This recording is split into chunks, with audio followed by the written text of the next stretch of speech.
Turn up your mind.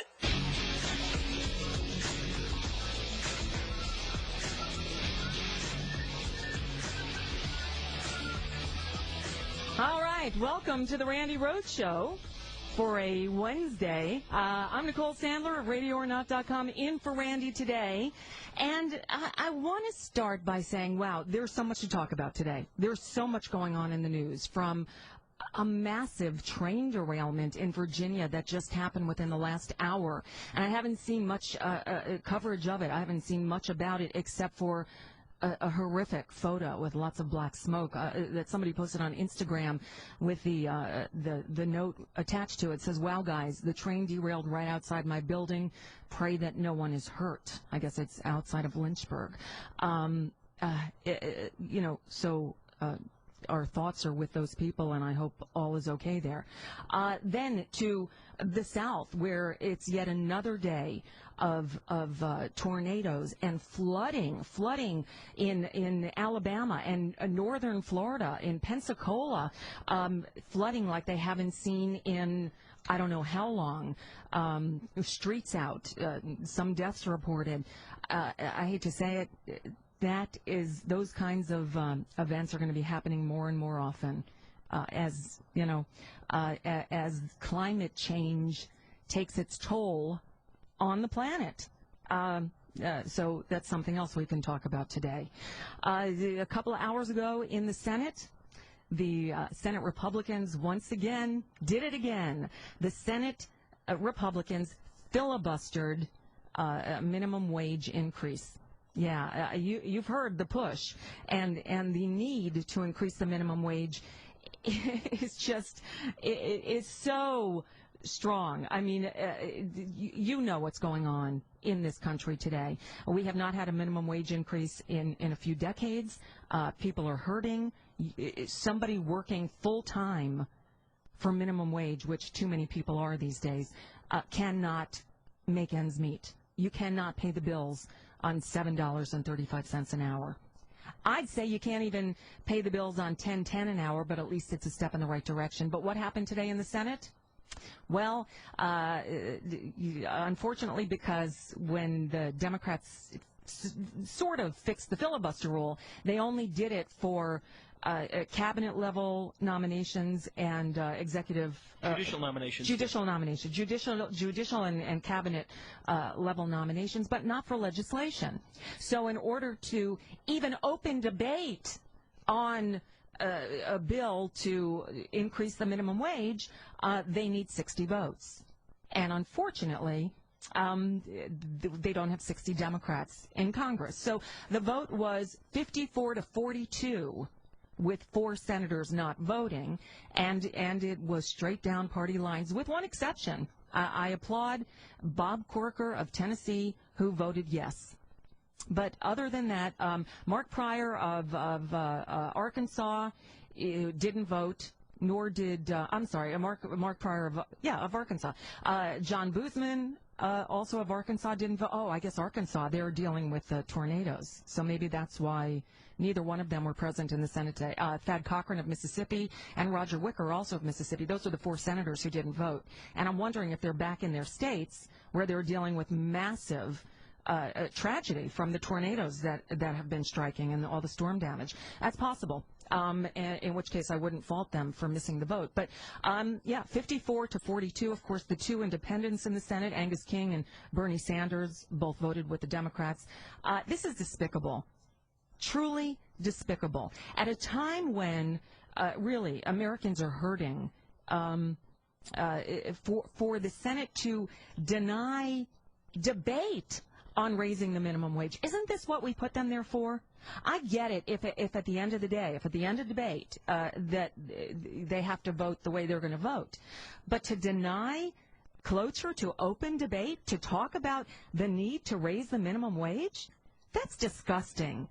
And every single one of these Republicans who voted against opening debate, against talking about why we need or don't need to raise the minimum wage, this is what we put them there to do. And by them voting down a cloture motion to open debate, they're shirking their responsibilities. That's disgusting. And yet they speak out of both sides of their mouths. Today, Paul Ryan, I guess, was trying to do a bit of damage control. There it is. To do a bit of damage control from an interview that he gave last month. It was March 12th. Paul Ryan did an interview with Bill Bennett. And Bennett or Bennett? Bennett, right. Bennett. And it says Bennett here. That's why I asked.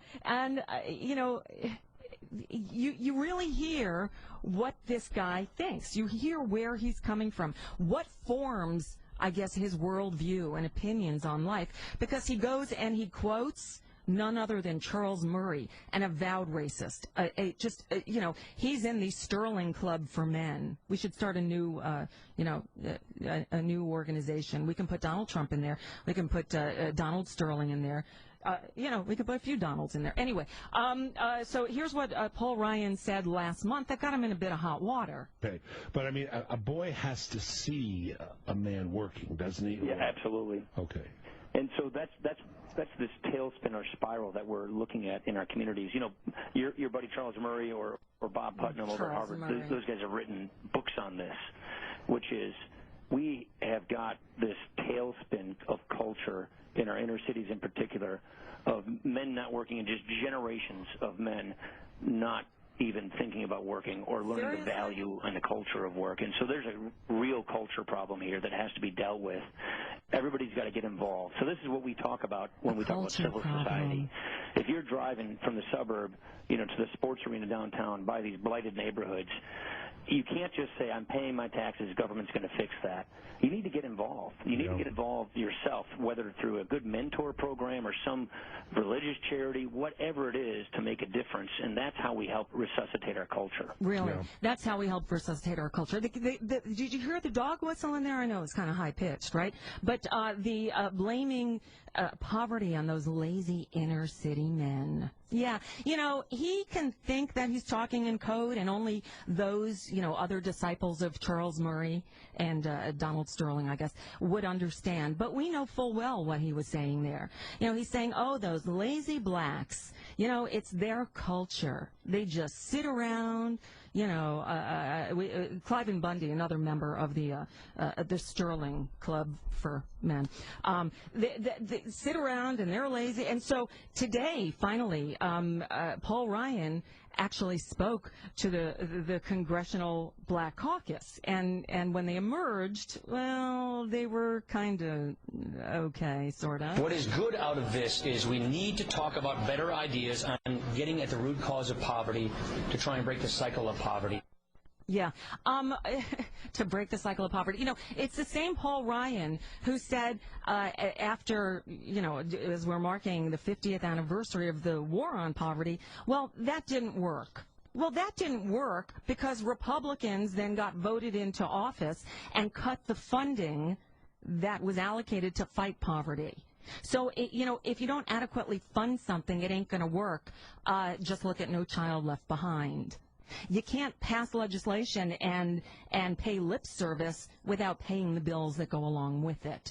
And so what Paul Ryan's doing in his own special way to try to fight poverty, hey, is is putting out a budget that cuts food stamps, that cuts assistance, that cuts the social safety net, that privatizes all benefits, that privatizes education, that makes it harder to survive in this world for people of limited means. You know, I went to see Bruce Springsteen last night, and wow, what an amazing show. And if you follow me on Twitter, at Nicole Sandler, I was live tweeting the show last night because it was just so awesome. And it reminded me of what I love about Springsteen. First of all, the arena was packed. It was the arena down here in Fort Lauderdale where the Panthers play. And here's a big, giant sports arena with, you could tell, the millions of dollars in corporate sponsorships all around the place. And the tickets weren't cheap, but I got to tell you, Springsteen has always made a point of keeping his ticket prices as low as he can. So even though the top ticket price was $140, a lot of that goes to the fees and the Ticketmaster and all that stuff.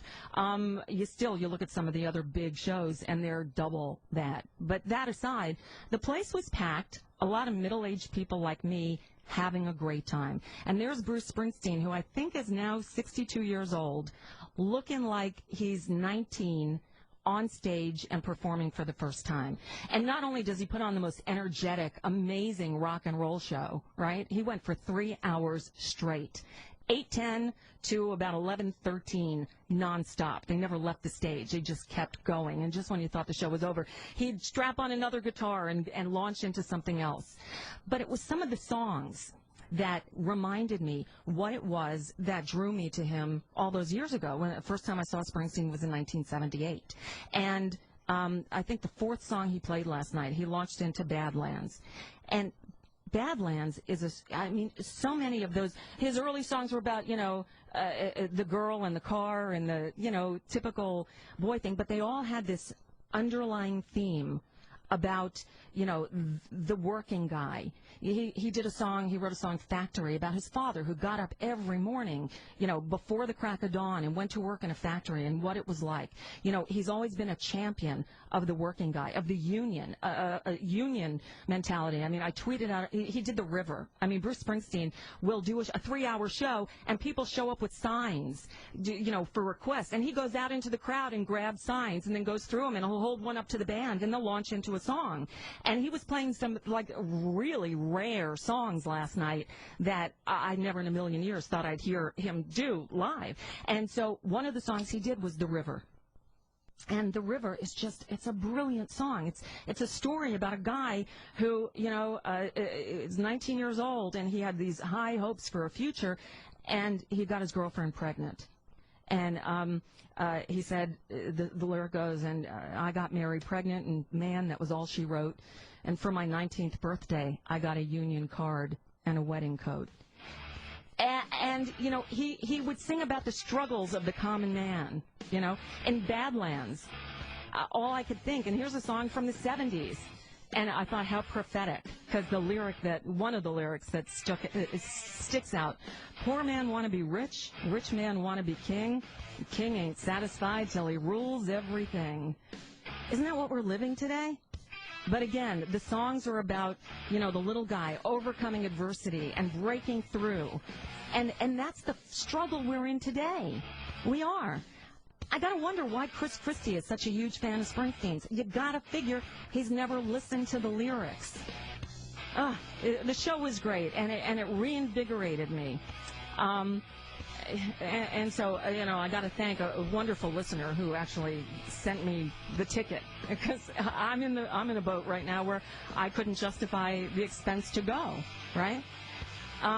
And I look at how today's Republican Party is seemingly doing everything they can to keep the poor and have the rich man elevated to king and making sure the king rules everything.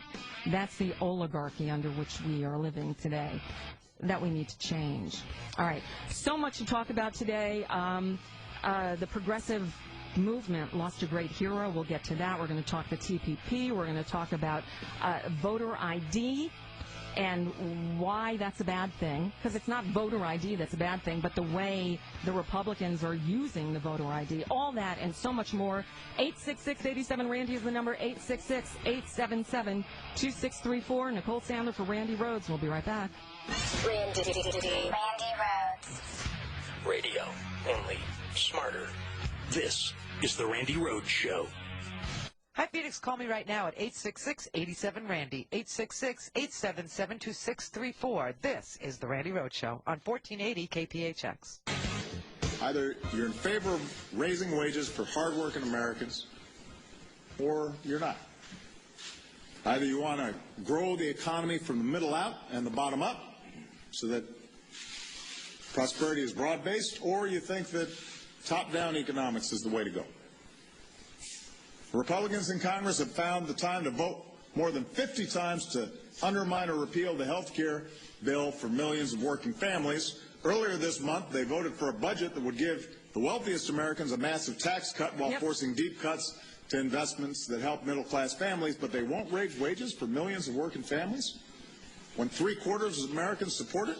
It makes no sense. Not only does it make no sense, it's really despicable.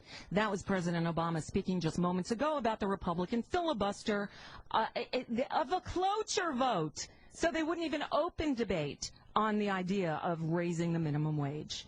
Welcome back to the Randi Rhodes Show. I'm Nicole Sandler. One more thing about Bruce Springsteen before I go to the phones at 866-87-RANDY, and that is, again, I first saw him in 1978, and literally I've seen Springsteen play dozens of times.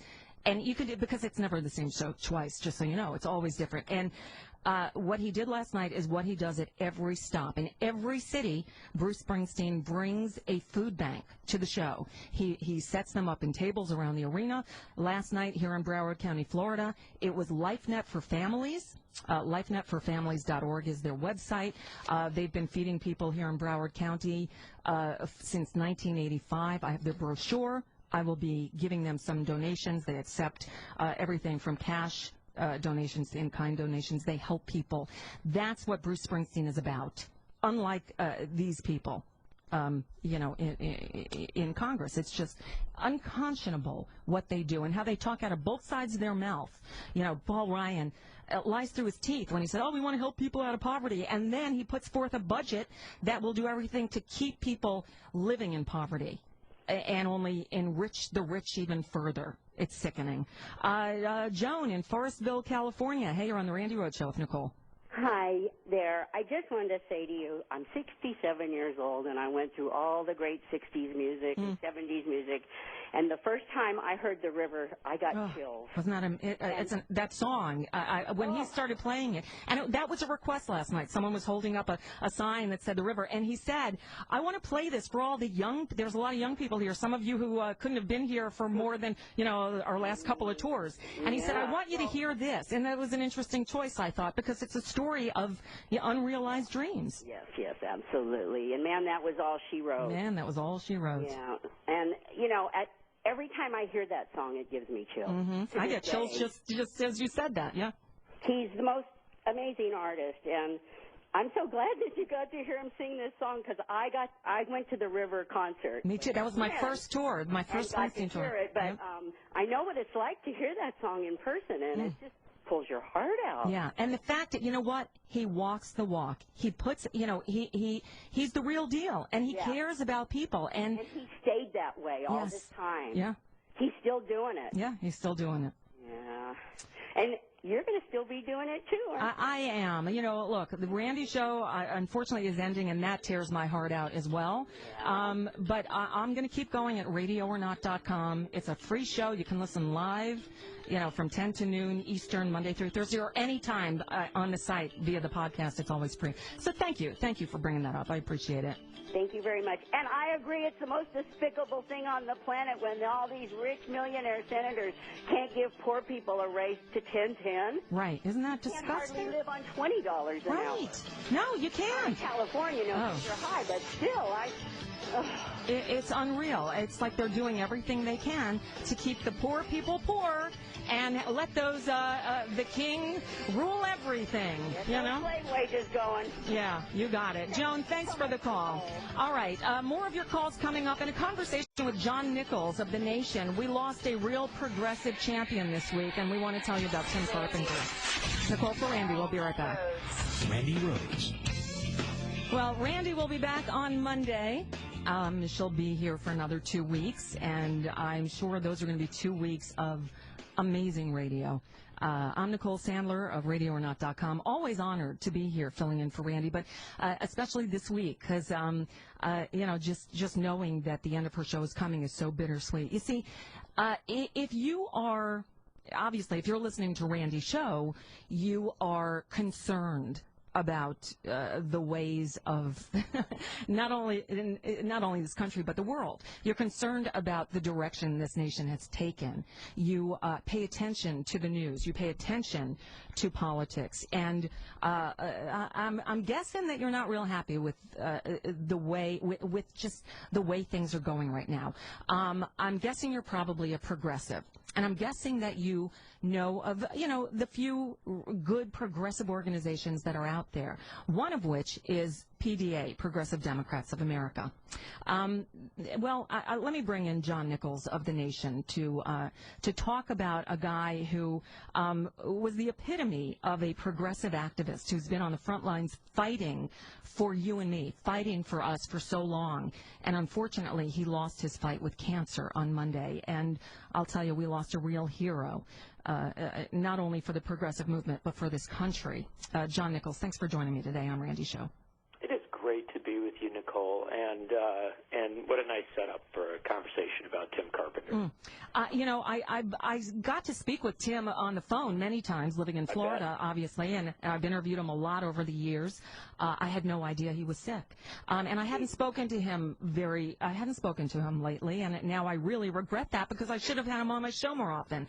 We all feel that way, right? Of course. But can I just tell you, you wouldn't have known he was sick last week. Real. I know. I'm reading your piece that's up at The Nation about Tim Carpenter's politics of radical inclusion in the streets and in the polling booths. And you said you were on the phone with him, like hours before you learned that he died? Yeah, absolutely. And he was calling not to talk about how he was sick and stuff like that. He would drop, literally, in the midst of a conversation, he'd say, "Oh, yeah, I got to take off now. I'm checking into hospice." Oh, my God. Oh, no, I'm not kidding.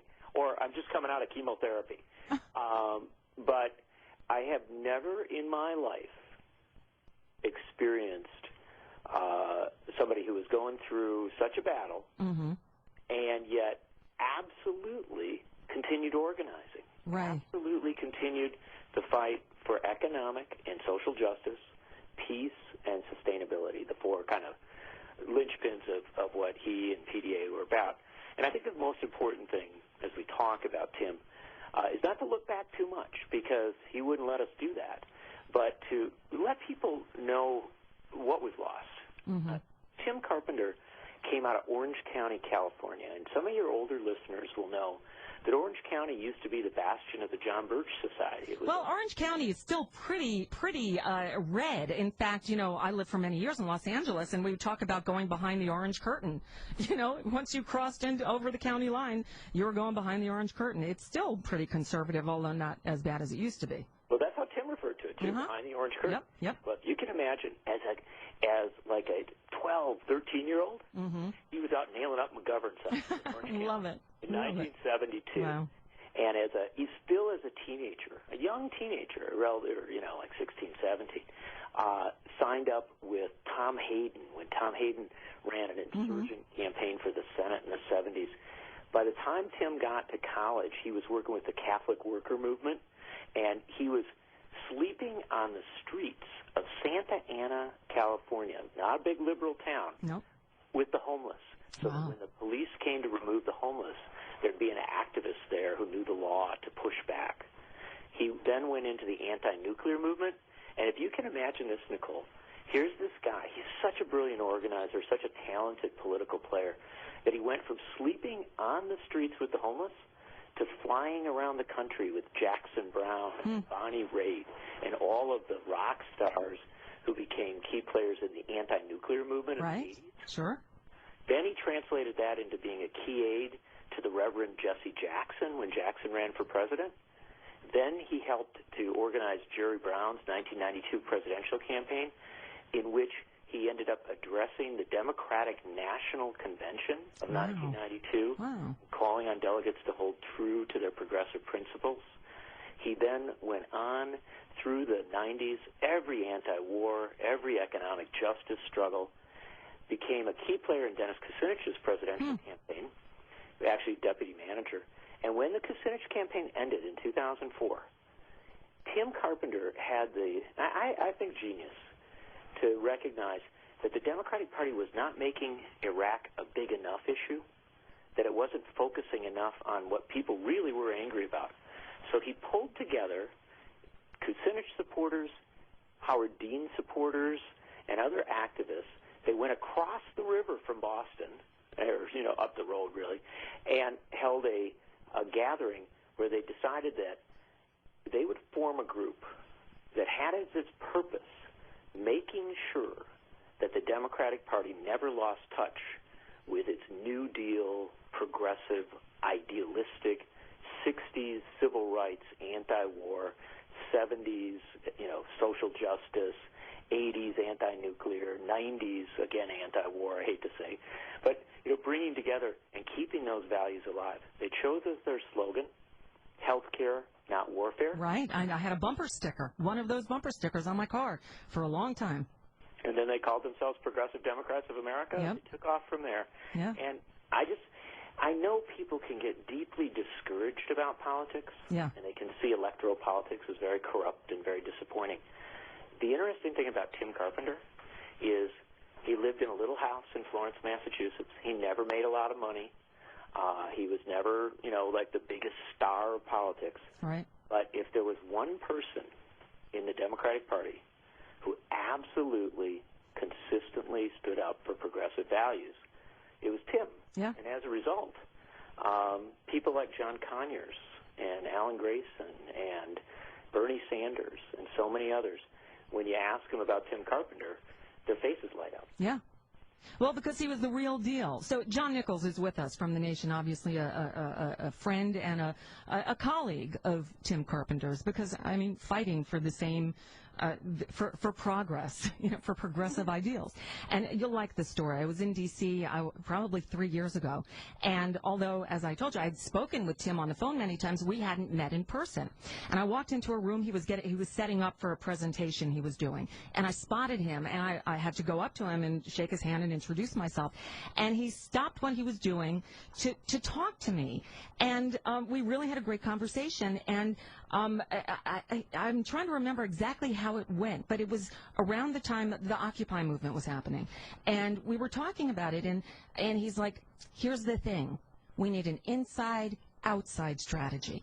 And I'll tell you, that's my big lesson from Tim Carpenter that I'll always remember. And he's so right. I appreciate so much what Occupy did, but where I think they were lacking was on the inside strategy. Because if you want to affect change, you got to do it from the inside. Yeah, you can push from the outside, but you got to work inside too. And that's why in the piece you have up at The Nation right now, it's linked in the homework section at randyrhodes.com. You talk about how Tim was a Democrat. He wasn't part of the Democratic Party structure, and much to the I guess disappointment of the Green Party people and others, he worked within the Democratic Party to affect change. You need the inside-outside strategy, and that is the lesson that I learned that I attribute directly to Tim Carpenter.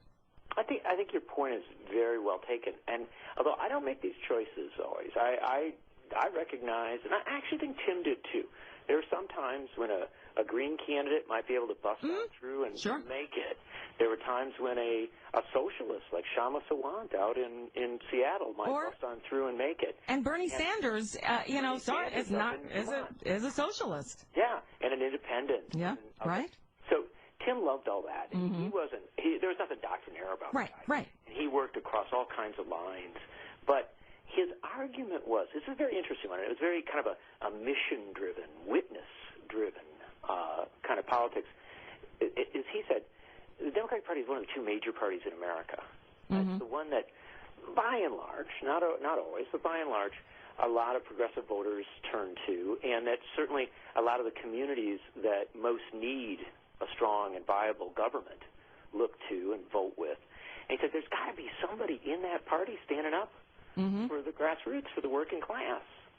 And so I think that while he always was a Democrat, his line was, I'm never satisfied with the Democratic Party. Right. And so you quote him as saying, I'm not satisfied with the party as it is. I want the party as it should be.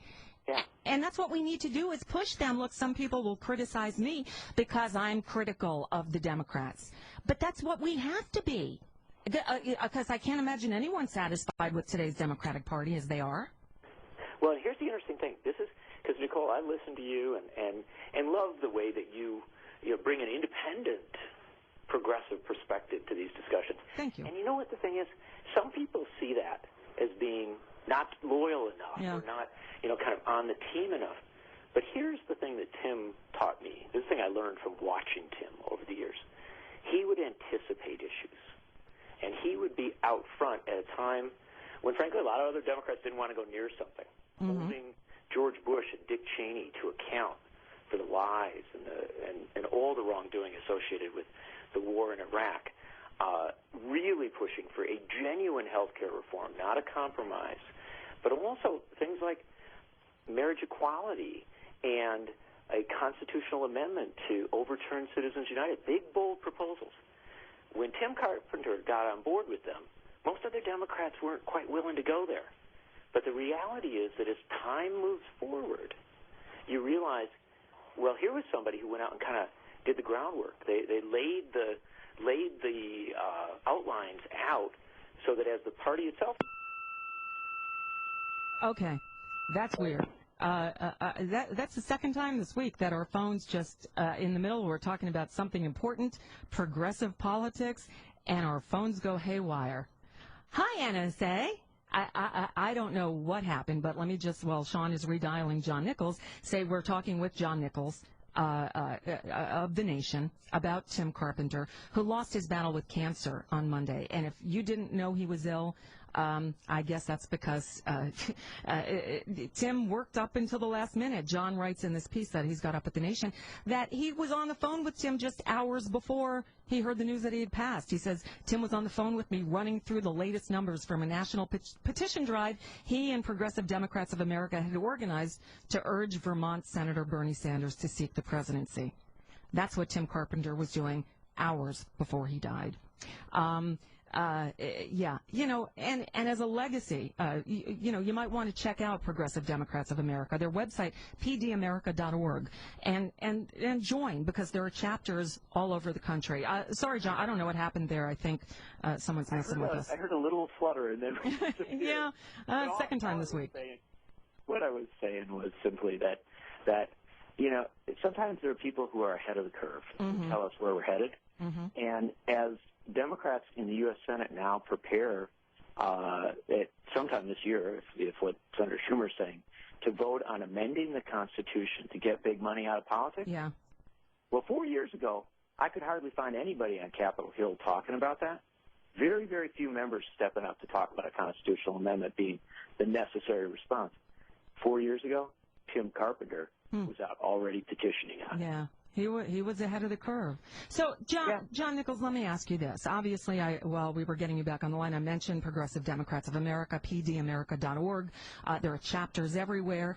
There are a few other progressive groups. I think the Progressive Change Campaign Committee is a good one. Democracy for America is a good one. But the bottom line is people really need to step up and get involved, because the very future of this nation is on the line. In a quick soundbite, I guess, how do you see the progressive movement today? Where are we? I think it's in a fantastic place, and it's never covered well by media. No, for maybe you. but here's the reality. I don't ever tell people what group to join or where to go.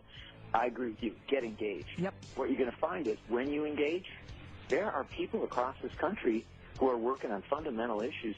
And the interesting thing is, if I had told you 5 years ago that one of the central issues in America was going to be income inequality, and we're going to have mass movements to raise the pay of restaurant workers to $15 an hour, or at least $10 an hour. If I told you that, Nicole, you'd say, well, boy, you're an optimist. Yeah, you're right. But here's the challenge ahead of us. Today, the Senate Republicans filibustered the cloture motion on the bill to raise the minimum wage. So we've got a big fight ahead of us. And I'll throw this out there. People want to get engaged. A good place to start and get involved is this summer, Netroots Nation is going to be in Detroit, because they like to take it to places where the money that the convention brings will do some good.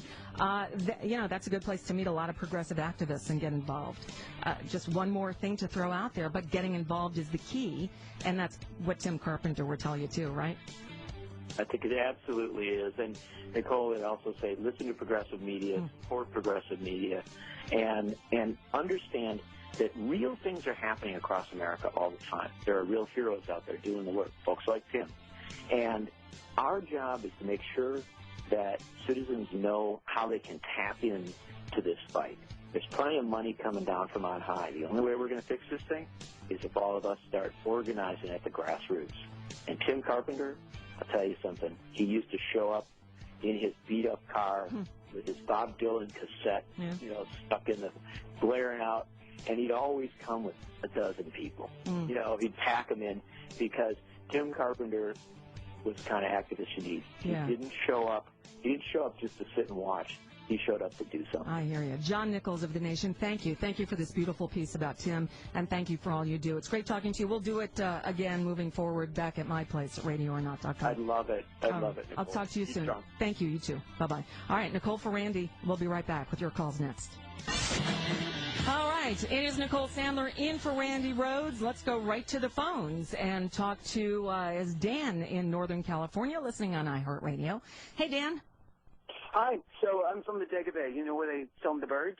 Oh, yes. I love the birds. It's scary. It's beautiful out here right now. Oh, I'll bet. Well, so, Nicole, I'm watching the Sunday shows, and I get so absolutely frustrated because I hear Laura Ingraham say, 2 million people are going to lose their jobs because of the Affordable Care Act. And they just kind of go, oh, okay.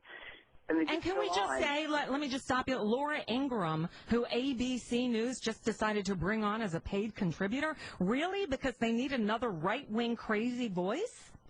Well, what kills me is that, she's talking about the CBO saying that 2.5 million people will leave employment because they can, because they are no longer attached to their employment for their health insurance.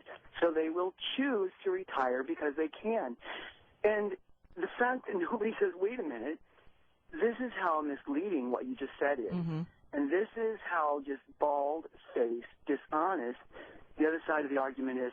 And when they say with such conviction of how the Affordable Care Act is going to be the end of the world and that all these horrible things are going to happen and half the things that say are just bald-faced lies. And then you get the other side saying, well, we need to make some changes to it. Yeah. And the 2014, this election is going to come down to that. And if they do not take a stand, and they do not get out there, and they do not show them, the By they, you mean we. We, all of us, Democrats, need to turn out and vote because we traditionally don't. Turn out and vote, yes, but our leaders aren't out there. Right. They're not out there really making a stand on it. Well, they also, you're right. They need to give they need to give us a reason to come out and vote for them, which is something most of them do not do. Look, if people want Republicans, they're not going to vote for Republican light. They'll vote for the real thing. Give them a reason to vote Democratic. This is the Randi Rhodes Show on the Premier Radio Networks. Let me replay 14 seconds of me from this program yesterday. See if you remember this. This is not news to anybody who has known this guy. This guy's a big Democrat. The only reason he's in trouble right now is he did not give enough money to Obama. Okay, that was your host, your beloved, lovable, harmless fuzzball host, El Rushmo, talking about Donald Sterling at the open of the program. Yeah. Making a joke. The only reason that Donald Sterling's is given to Democrat causes left and right, the NAACP, but he must not have given enough to Obama. Well, over at CNN, they interpreted that to mean that I was defending Sterling. How did they get there? I don't know how they get there. Aaron Burnett played the soundbite and then went to Mr. Black Hole himself, Don Lemon, who sleeps with men, proudly. Really? For comment, and this is what he said. If we didn't know now, if we didn't know then that Rush Limbaugh is a stunt king, then we know now. Because there's no excuse for this behavior. There's no excuse for anyone to try to make an excuse for someone like Donald Sterling. Clearly, he's just trying to get the attention. Trying to get the attention, yeah. They took a discussion of Sterling and turned it into my behavior. And there's no question, they got this in Media Matters. You know, it remains true. These people have no sense of humor, particularly when it comes to Obama. Really? They have no sense of humor whatsoever. Everybody listening to this program knew I was making a joke. A joke? A quite good one. A quite good one? By the way, if I say so myself. Really? If Sterling had just given a little bit more to Obama, everything would be okay. That was a joke. Really. Everybody listening knew that was a joke. Here's what I always tell my daughter when she says she does something like, you know, that I find questionable, and she goes, Mom, it was a joke. And I say, a joke is supposed to be funny. He said it was quite funny, if he does say so himself. Okay, we gotta dissect this. Welcome back, hour 2 of the Wednesday edition of the Randi Rhodes Show. I'm Nicole Sandler of RadioOrNot.com, in for Randy if you're just joining us. So, okay, look, this guy just blames everybody else for everything. First of all, that's what he said. He said this. This is not news to anybody who has known of this guy. This guy's a big Democrat. The only reason he's in trouble right now is he did not give enough money to Obama. Okay, I guess that was the laugh line. Did you get that was a joke? Sean, was that a joke? It did not in any way sound like a joke. It sounded like he didn't know what party that... Right, and of course, you know, he's lying because that's what they do over there. They make stuff up, right? So now he gets called on it, and he says this. I was making a joke, and a quite good one. By the way, if I say so myself. No, because a really good joke you laugh at. And then... you know, he said, those people... These people have no sense of humor, particularly when it comes to Obama. Okay, these people have no sense of humor, particularly when it comes to Obama. So I thought, you know, let me do a little research, and I didn't have to go very far to find out that, yes, indeed, we really do have a sense of humor, and so does Obama about Obama. All right, like, there's this. These days I look in the mirror and I have to admit, I'm not the strapping young Muslim socialist that I used to be. Kind of funny, right? Yeah, see, I didn't have to go back very far. That was just last year, the White House Correspondents' Dinner, where actually President Obama, his self-deprecating humor was even funnier than what Conan O'Brien did as headliner. Now, this Saturday night is the 2014 White House Correspondents' Dinner. Joel McHale is the headliner this year. Now, personally... my favorite performance ever at the White House Correspondents' Dinner was Stephen Colbert. With George W. Bush sitting right there, Stephen Colbert took him apart. And you could almost see the smoke coming out of Bush's ears, right? He was so angry. He was just shaking, right? And the right-wingers didn't get it. You know, at the time, I was working at a right-wing radio station producing a morning show for a couple of months, and I came in the next morning just like thinking, oh my God, or that following Monday, that was hysterical. I pulled audio, and the host there, that wasn't funny at all. It was right. You see, who doesn't have a sense of humor, Rush? These people have no sense of humor, particularly when it comes to Obama. Particularly when it comes to Obama. Really? The media landscape is changing so rapidly. You can't keep up with it. I mean, I remember when BuzzFeed was just something I did in college around 2 a.m. Yeah, you know, really. It's true. It's true, yeah. You see, that's the sense of humor. That's the guy who can laugh at himself and laugh at the way he's being ridiculed, right? That, to me, is a sense of humor. And by the way, those are jokes, and good jokes that evoke laughter. I was making a joke, and a quite good one. By the way, if I say so myself. Yeah. Okay, you say so yourself. All right, phone lines are open, 866-87-RANDY, 866-877-2634. Mark in San Francisco, listening online. Hi. Hi, Nicole. How you doing? Doing okay. What's on your mind today? Well, I wanted to talk about the fact that there, Donald Sterling got banned, and there was, there's an outrage about his remarks, which is, I love the NBA, and there's no place for an owner like that. But to me, where's the outrage about the Republican Party and their racist policies towards minorities?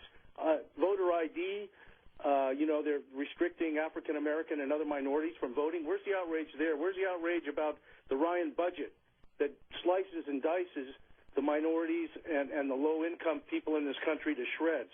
Where's the outrage about, just overall Republican, their policies and their disdain for the poor and the minorities in this country? Where's the outrage for that? Really good question, and that's what I've been asking. I mean, look, I spent Monday asking, where's the outrage over, the people with the biggest microphones who are on hundreds of radio stations, over-the-air radio stations around the country, spouting racist epithets, saying horrible things about the president and the first lady and people of color and poor people.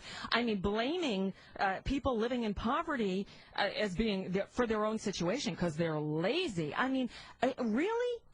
Where is the outrage over that? Why is that guy still making, taking in $30 million a year while Randy's show goes away? These are the things I don't understand. Where's the out? Look, one of the other things I was going to say about, I went to the Springsteen concert. Music is my escape. I love good music. It's just, I'm so thankful there are artists out there who move me, right? And there are people just that love basketball. So I get that, basketball is a big thing for a lot of people. But who the hell is Donald Sterling? He's an old guy who, before this weekend, I would guarantee you 99% of the people out there never heard his name before, didn't know. But I'll tell you what, the people in the NBA knew. They knew that he was a racist, that he was a bigot, that he was a slumlord, that he was a despicable human being, and they did nothing until these tapes came out and there was this, major public outcry. Why did it take so long? I think that's the question Magic Johnson was asking. That's the question that Kareem Abdul-Jabbar was asking. And why isn't there more outrage over the stuff we hear every single day in this country? Well, not only that, Nicole, but what about the Congress that does absolutely nothing to help this country, collects government pension and health care, and Paul Ryan and these guys are going to Washington just sabotaging the country, doing absolutely nothing, and then turning around and degrading African Americans and minorities in this country. Where's the outrage or the call out on those guys that basically are just sponging off the government and doing real harm to this country? I'm really angry. I'm like you. I hear these voices, propaganda from the right. And all it is poisoning the airwaves, and the real truth tellers are being silenced. Yeah. It's an outrage. It really is. Look, I am frustrated too. I studied broadcasting in college a long time ago. I've been doing this for a long time. And when I studied broadcast law, I learned about things like the fairness doctrine, like ascertainment. We had, before the Telecommunications Act of 1996, that was Bill Clinton's law, gotta place the blame where it's due. Radio stations and television stations, but look, we're talking radio here. Radio stations, when they went to renew their license, and again, remember, the companies don't own the airwaves. They have a license to broadcast over that place on the, the radio spectrum, on the public airwaves. They're licensed to do it. And they used to have to prove that they are operating in the public interest, convenience, and necessity. That's the exact phrase. And there was a process called ascertainment, where somebody from the station had to go out into the community and had to do this, I think it was every year, and keep the files in a public file and show the 10 most pressing issues facing the community and how their station was addressing those issues, how they were serving the community. All that went away. And now, radio, the reason I loved radio is because it was a local medium. It served the market in which it was based. It was one-on-one. It was personal. And now it's just, it's just generic for the most part stuff that's just sent out there, and it's at the corporate bidding. It's one-sided because the fairness doctrine is dead. There's no requirement to present both sides of an issue, or at least opposing points of view. There's nothing, and now what we're getting is one-sided propaganda. And again, where's the outrage? It's really a shame, and it is an outrage. And you know what, Nicole? If it wasn't for music, I don't know what I'd do, because Right. I love music, too, and it's an outlet for me with all this madness. Yep, and there's, Bruce Springsteen last night, and he ended the show with Thunder Road. He must have heard I was going to be there. And, I couldn't help but think of Randy when, the last strains of the song, when he sings, it's a town full of losers, and I'm pulling out of here to win. We love Randy. We love her, and we're going to miss her. I love her so much, too, and, hopefully she'll take a little rest and come back, and she's got an open invitation to join me anytime at radioornot.com, as much as she wants to, so hopefully she'll take me up on that. And I'll follow you on your station as well. Thank you so much. I appreciate it. All right. Take care. You too. Bye-bye. All right, let's take a break. We'll come back with more of your calls. 866-87-RANDY, 866-877-2634. Also coming up in a few minutes, Ari Berman from the Nation. It's a Nation Day here on the Randi Rhodes Show, who's been on with us many times talking about voting rights. In fact, he's writing a book on voting rights since 1965, and he'll discuss what happened in Wisconsin. I think it was just yesterday, a federal court overturned the Wisconsin voter ID law, and we'll explain why it's not voter ID per se that's bad. It's the way the Republicans are trying to use it, restrictive voter ID regulations, that's bad. All right, Nicole for Randy. We'll be right back. Dinner with a number of the Republican senators, and I'll admit it wasn't easy. I proposed a toast. It died in committee. Now that's funny, right? That's funny, right? Did Obama poking fun at himself? Funny. The only reason he's in trouble right now is he did not give enough money to Obama. Not funny.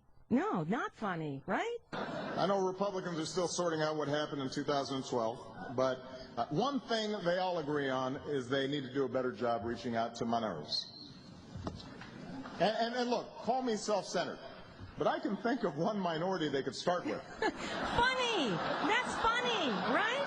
Funny! Hello? That funny, right? And this? Don Lemon, who sleeps with men, proudly. Was that a joke, too? Because guess what, Rush? Not funny. Funny, not funny. Got it? All right, Nicole for Randy, let's get back to the phones at 866-87-RANDY, 866-877-2634. Michelle in the gorgeous Santa Cruz, California, listening on AM 910. Hey, Michelle. Oh, yeah, and it is gorgeous to stay out here, too. Michelle? Oh, there you are. Yeah, Hi. Can you hear me? I gotcha. Go ahead. Okay, yeah, it is gorgeous out here, too. I just wanted to respond to the gentleman that called and asked, where is the outrage? Mm-hmm. And I have a suggestion. Take a look at the difference between the strong union representation in the NBA and the whittled away at representation that people do or do not have in the teachers' union and workers' rights. Interesting. That's a huge difference. Interesting. And also the commercial endorsements. Yeah.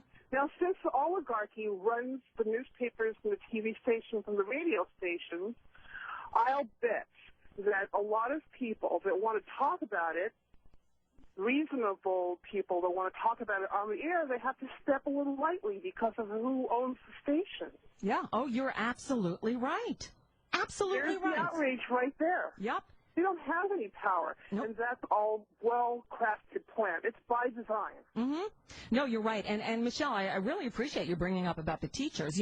And professional athletes, they all belong to unions. And it's funny, you don't hear the right-wingers going nuts over the players' unions, whether it's the NBA or the MLB. Right? But the teachers, and we are going to deal with education tomorrow because it's a big issue. It's a big issue that needs to be talked about, and no one's really discussing it, except they're lying to you about, charter schools. They're lying to you about, the teachers' unions. You're being fed so much misinformation. It's pretty sickening. Oh, I know that. My mother was a teacher. I have friends who are teachers, and I took my son out of public school. But the other thing I wanted to say is that everyone who is giving you a very well-oiled story about union representation and Affordable Care Act, they all have really good health care, and they are all in a union. Every single one of them. Well, look, the reason we have a 40-hour work week is because of unions. The reason you have weekends off and paid vacation, right, is because of unions. And look, they can only go so far. Other civilized countries, other industrialized nations have paid maternity leave and paid paternity leave. They take you don't even have to go that far. Ask anyone if they really want to work extra and not get paid time and a half. Or get paid. They'll look at you like you're crazy. You know, in the fast food industry, what they're doing now for the people who are having to slave over, you know, the fast food work for minimum wage, they're also being made to clock out and then keep working off the clock. The atrocities that go on in American industry, and people do it because they need the work. They don't want to lose the job. Yeah.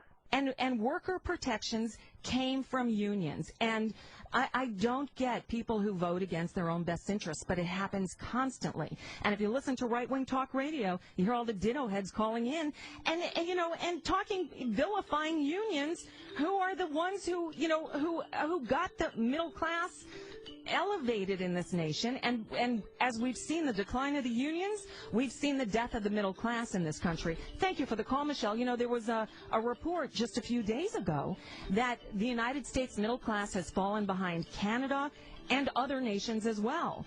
We used to have the strongest middle class in the industrialized world. Not anymore. Our wages have remained stagnant. They've remained flat over the last few decades. And in other countries, Canada, our neighbors to the north, their middle class has risen and risen while we've stayed flat. It doesn't bode well for the future unless we change things. And by change, I don't mean electing Republicans to take over the Senate or the White House. We need a progressive movement. Nicole for Randy. We'll be right back. 866-877-2634. Now, back to Randi Rhodes. A phenomenon that is called perpetuation of racial entitlement. Whenever a society adopts racial entitlements, it is very difficult to get out of them through the normal political processes. Ew. Welcome back to the Randi Rhodes Show. I'm Nicole Sandler, and that was Supreme Court Justice Antonin Scalia during the oral arguments when they were hearing a challenge to the Voting Rights Act back in March of last year. Antonin Scalia. Just last week, we got the decision from the Supreme Court basically striking down affirmative action for public colleges because, racism is over, so they tell us. Yet we see since the Supreme Court did strike down an important provision of the Voting Rights Act, state after state, coincidentally those states run by Republicans, enacting all of these voter suppression tactics, like voter ID restrictions. We're not talking just, voter ID. That's not necessarily a bad thing. It's unnecessary because there's no voter fraud, but, it's the way they're doing this, the rules with which they are requiring, the rules surrounding the voter ID. The person who we've gone to for years when we're talking about voting rights is Ari Berman. He's a contributing writer for The Nation. He's also working on a book about voting rights since 1965. So I guess, Ari, you are the expert on this right now, huh? Hey, thank you. And I'm staying busy, Nicole. I'll bet you are. Between trying to research the history of it, which is fascinating, and then trying to keep on track of all the different states that continue to restrict voting rights. It's definitely two jobs at this point. Right. It's a daunting task, I can imagine. But there was big news yesterday, and in fact, over at The Nation, you wrote yesterday, I love the way it starts. You wrote, at 2:17 p.m. Eastern Time, ESPN announced that L.A. Clippers owner Donald Sterling had been banned from the NBA for life for his racist remarks. 7 minutes later, at 2:24 p.m., the ACLU tweeted that a Wisconsin judge had struck down the state's voter ID law because it disproportionately burdened black and Hispanic voters. And then you say both decisions were striking affirmations of Justice Sonia Sotomayor's dissent last week in a Michigan affirmative action case that race matters. And that just gave me goosebumps. Race matters. Well, Sonia Sotomayor's dissent last week was incredibly powerful, and I kept wanting to write about it, but I was busy with other stuff. And then I was thinking a lot about it in the voting rights context, because there really are kind of two beliefs of what kind of society we are right now. There is the belief of John Roberts and 4 other justices, by and large, on the court, who believe that voting discrimination and related discrimination is largely a thing of the past. And then even if it exists, that the government really can't take any remedies to do anything about it, because that would be unconstitutional. That, in John Roberts' famous words, the way to stop discriminating on the basis of race is to stop discriminating on the basis of race. And Sotomayor basically said that quote-unquote colorblind ideology is totally out of touch with reality, because the reality is that race matters, that discrimination is ongoing. And one of the things that she said to point to her contention that discrimination is ongoing is all the attempts to restrict voting on the basis of race. And so when you look at this Wisconsin voter ID decision, the reason the judge struck down the Wisconsin voter ID law is because, number one, 300,000 registered voters in Wisconsin, 9% of registered voters don't have the government-issued ID required by the state. But number two, that blacks and Hispanics were disproportionately more likely to not have that ID and disproportionately more likely to not have access to that ID because they're more likely to live in poverty, because they're more likely to be working jobs where they can't get to a DMV between 9 and 5, because they were born outside of Wisconsin and thus they have to jump through all these hoops to get a birth certificate. So for a whole variety of reasons, the judge in this 90-page opinion showed how the voter ID law is racially discriminatory. And that kind of deep structural racism is what Sonia Sotomayor is talking about. It's not just the Donald Sterling comments that get all the attention. It's the fact that in our political system right now, we're putting up new structural roadblocks on the basis of race. And I think that's the real story of what's going on right now. You're so right. So Ari, the Supreme Court striking down the affirmative action rule in Michigan, that was a big deal. That does not bode well for the future. And so what happened yesterday is it was a federal court that struck down Wisconsin's voter ID law. I'm guessing they're going to challenge that and take it all the way to the Supreme Court. And if it's this court, Sonia Sotomayor and her passionate dissent will be outvoted, won't it? Well, they're sort of different issues. Okay. The court in the Michigan case upheld Michigan's ban on affirmative action. Okay. So because they're saying the voters had a right to do that. Exactly. All right. They didn't get into the whole merits of affirmative action. Gotcha. I don't think Anthony Kennedy is ready yet to say that affirmative action is unconstitutional in a way that the other justices on the conservative side of the aisle are. But Kennedy was basically saying, we're not going to overturn this Michigan law. Now, with Wisconsin, it's a different situation. You have a judge who basically ruled that the voter ID law violated the 14th Amendment and Section 2 of the Voting Rights Act, which the Supreme Court has not yet gutted. So the question is, if this goes back before the Supreme Court, are they going to say, hey, we're actually going to gut another section of the Voting Rights Act? Because what they said when they gutted the Section 4 of the Voting Rights Act, the requirement that states with the worst history of discrimination have to approve their voting changes with the federal government, what they said was, you can use these other sections of the Voting Rights Act, like Section 2 of the Voting Rights Act, which applies nationwide, but is much harder to litigate under, because under Section 2, the burden of proof is on plaintiffs, like in Wisconsin, the ACLU and the people they represent. They had to prove discrimination, whereas previously under Section 4 and 5 of the Voting Rights Act, the states that were doing the discrimination, they had to prove that what they were doing wasn't discriminatory. So there's a huge legal shift here. These Section 2 cases are difficult to win. A voter ID law had never been challenged successfully under Section 2 of the Voting Rights Act.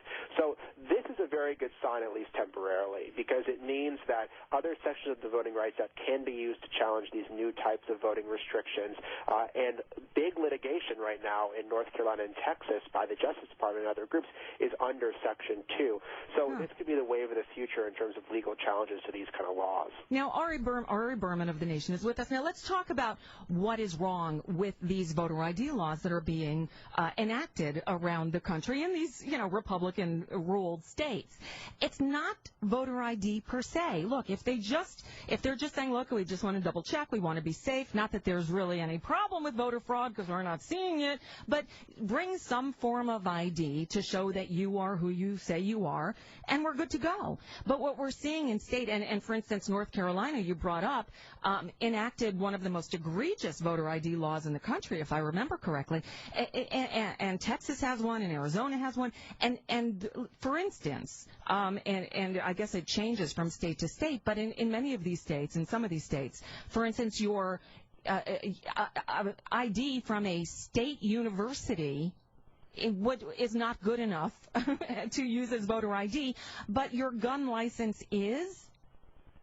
Yeah, that's the case for Texas. So I think the problem with voter ID, as you mentioned, is not the ID part. It's that they're requiring very specific forms of government-issued ID that not everybody has, number one. So one myth is that everyone has ID. Every qualified voter has ID. And the judge in Wisconsin said very clearly 300,000 registered voters do not have this ID, nearly 10% of the electorate. The second thing is that getting this ID is not so easy, that you have to jump through a number of hoops. If you don't have a driver's license, you have to have an underlying document, like a birth certificate, to be able to get that document.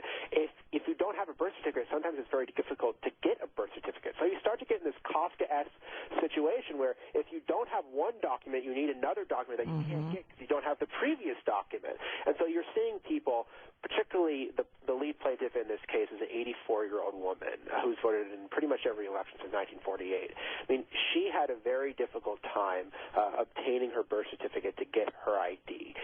And this is a situation where why are we putting people through all these different hoops, hurdles, when there's no reason, there's no fraud to justify the law? And that's what the judge said. The judge says you have to weigh the benefits versus the burdens. And he basically said the burdens of people who don't have this ID and the difficulty in getting them totally outweigh the benefits of whatever requiring this ID would have, because he said that it's absolutely clear that more legitimate votes will be prevented than fraudulent votes, because there was no evidence of voter impersonation fraud in Wisconsin to justify the law. Right, that's it. It's, people have said it's a solution in search of a problem. The problem doesn't exist, and these voter ID laws that are being put in place are costing taxpayers millions of dollars, right? But I think I think the intended consequence by those who are putting these laws in place is to keep certain people from voting, and those certain people. I mean, it's obvious who doesn't have the ID. We've looked at this very clearly. We have very good data now. It's disproportionately blacks and Hispanics who don't have this kind of ID. The laws have been passed in places like North Carolina and Texas to prevent college students from using their ID. We know that their lower-income individuals are disproportionately likely to not have a driver's license and not have public transportation to get to a DMV office, particularly if these DMV offices, like in Wisconsin, are only open from 9 to 5, only certain days a week. And so I don't think it's just like Republicans got up one day and said, you know what would be a good idea? Everyone should have ID. They looked at the data. They knew what they were doing. That's why these laws have been introduced in state after state in virtually identical forms. That's why Republicans in Wisconsin are saying they're going to have a special session on voter ID before the 2014 election when there's a hotly contested governor's race. So, I mean, the reason they're rushing to pass these laws all over the country is because it's all about politics, because as you mentioned earlier, there's no evidence of voter fraud to justify the need for them. Right. So Ari, and it's, I mean, this is a positive sign, and at a time when we could use some good news. You wrote that the judge found that Wisconsin's ID law overwhelmingly impacted lower-income voters, and that blacks and Latinos in Wisconsin are disproportionately likely to live in poverty. The judge said, yes, this voter ID law had a clear discriminatory impact. So good. Finally, a ruling that is on the right side of history, of the law. But back to, last year's Supreme Court ruling that threw it back to Congress, really, right? It said, you find a solution for these problems for Section 4 of the Voting Rights Act that basically makes Section 5 unenforceable. Obviously, Congress can't get anything done. So what's going to happen with that? Well, so Congress has drafted a new formula for Section 4 to update the states that are covered and to make it based on more current voting violations. It's not as expansive as the previous formula for obvious reasons. This is very hard to do. It's hard to figure out which states should be singled out to have to approve their voting changes with the federal government, and it's difficult to figure out what the qualifications are that would, A, be able to pass Congress, and then B, would be able to satisfy the Supreme Court, because if any legislation is passed to update the Voting Rights Act, it's going right back to the Supreme Court. And so the thing they worked out, I think, is a pretty good compromise. It covers 4 or 5 of the worst offenders in the South, and it incentivizes other states not to discriminate, because otherwise, if they have 5 violations, they can then be bailed in to have to approve their voting changes with the federal government. And it's based on violations in the last 15 years, so presumably that would be a current enough period of time to satisfy Chief Justice Roberts. But everyone is kind of guessing here. And, you can basically believe that John Roberts is the ultimate political strategist. He knew when he struck down Section 4 and said, go back and do this, Congress, that Congress was never going to be able to agree on what to do. So right now, there is legislation. The Republicans have not pledged to do anything to advance it. You basically have Jim Sensenbrenner, the former chair of the House Judiciary Committee, Republican of Wisconsin, being the sole Republican who keeps speaking out about the need for the Voting Rights Act. Eric Cantor claims that he would be supportive of this, but he has not taken a position in support of it. So this is something that people just have to keep pushing away on. Senator Leahy, chairman of the Senate Judiciary Committee, just said that he's going to hold a hearing on voting rights in June. So that is a good sign. But right now, nothing is really happening legislatively with the fix for the Voting Rights Act. All the real fights are in court right now. Wow. And one last question, Ari. When is your book going to be out? The book is going to be out next year on the 50th anniversary of the voting. Okay. Well, we look forward to that. Ari Berman, thank you for staying on top of this. It is a very, very important issue, and obviously there's action here, and it's nice to know we can always count on you to get the story of what's happening. Hey, Nicole. Good to talk to you. You too. Bye-bye. Ari Berman of The Nation. The piece that he wrote about Wisconsin striking down the voter ID law is posted in the homework section at randyrhodes.com. All right, Nicole Sandler for Randi Rhodes. We got a busy next hour, too. The latest on the Trans-Pacific Partnership. What happened during the president's trip to Asia? And the funny with John for Randi. After the top of the hour break, we're going to speak with Melinda St. Louis of Public Citizens Global Trade Watch to find out what the latest is on that Trans-Pacific Partnership.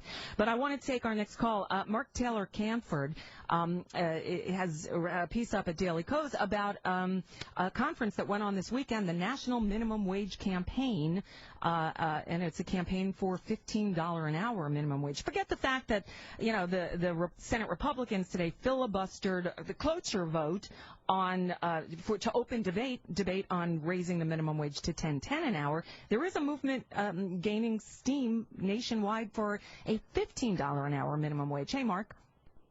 Hey, Nicole. I have to say, Randi could not have picked a better guest host. Oh, thank you. I really appreciate what you're doing over there. Thanks. At Radio or Not. No, I appreciate that. And as far as her announcement, that's sad because here in Seattle we've had to form a group called Progressive Radio Northwest to try to bring back some of these independent voices on the air. And wait for it, I have an announcement.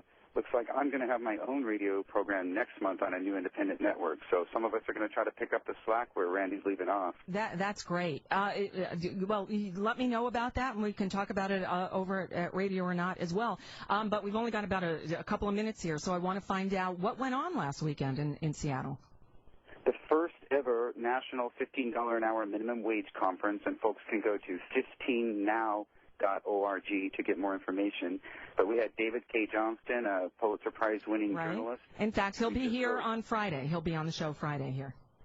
Awesome. Check his stuff out. Divided, his newest book, The Perils of Economic Inequality. That's what we'll be talking about. We also had Glenn Ford from Black Agenda Report and our own local blogger at Horse's Ass, David Goldstein, to talk about this citywide initiative that's been already submitted for November. The City Council has not moved on Kshama Sawant, our new council member's initiative to bring a $15 an hour minimum wage to Seattle.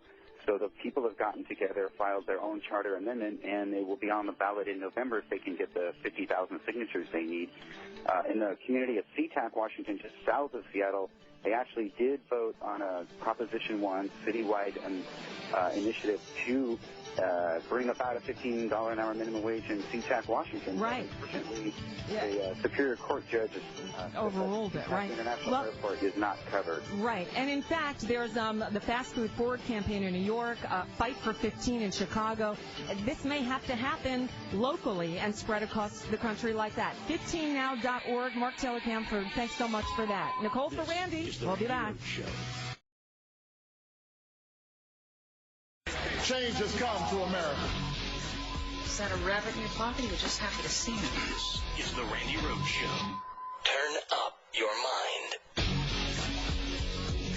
And when 98% of our exporters are small businesses, new trade partnerships with Europe and the Asia Pacific will help them create even more jobs. We need to work together on tools like Bipartisan Trade Promotion Authority to protect our workers, protect our environment, and open new markets to new goods stamped made in the USA.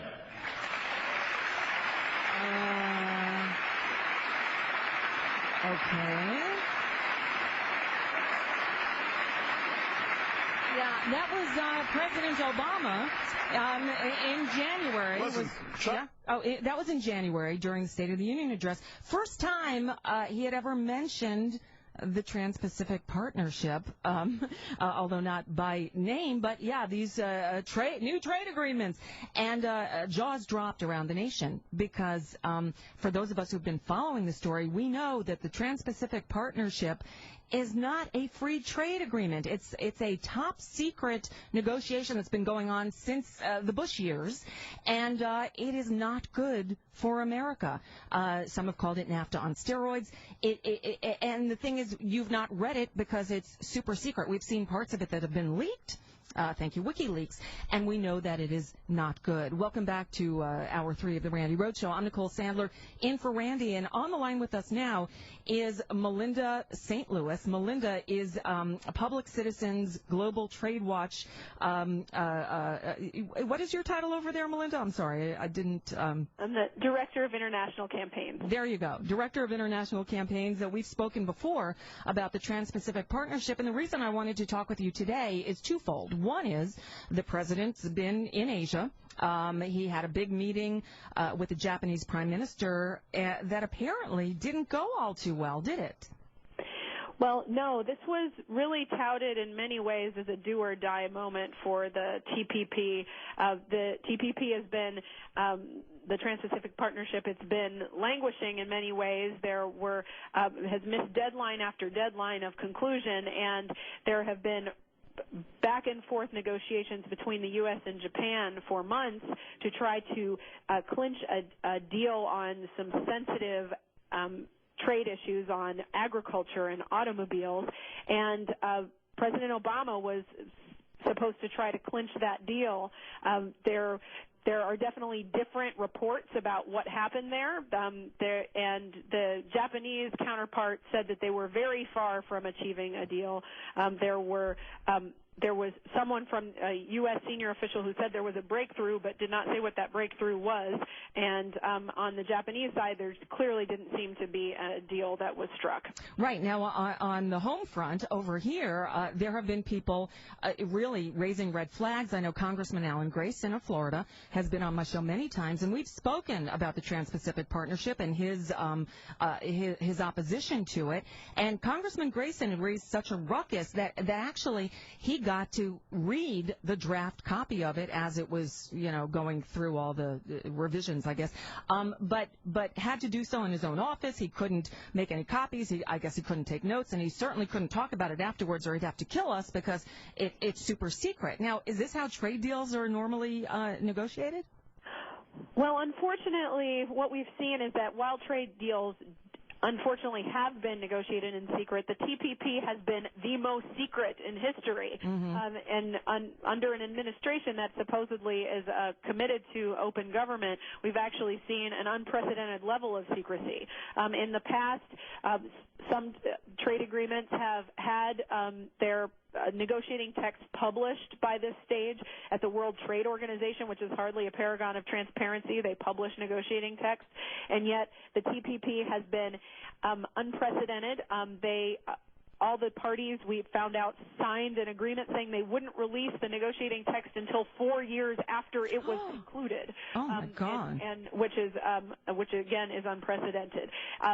Unfortunately, it's not just that the public has been locked out, and it's not just that members of Congress like Representative Grayson were locked out for a long time and haven't been able to talk about what they've seen, but there are actually 600 corporate advisors who do have access to the text. So there is a complete bias for large multinational corporations who are very much involved and who do know what's going on, while the press and the public and even and state level officials that would also be affected by this have been completely locked out as well. Now, thankfully, people like you guys over at Public Citizens Global Trade Watch have been raising red flags for years now about this thing, and we should say that the negotiations for the Trans-Pacific Partnership started during the George W. Bush years. This has been going on for a long time. Obama, inherited it, but has been, as we heard from that, that clip from the State of the Union address, he's been pushing it. And in fact,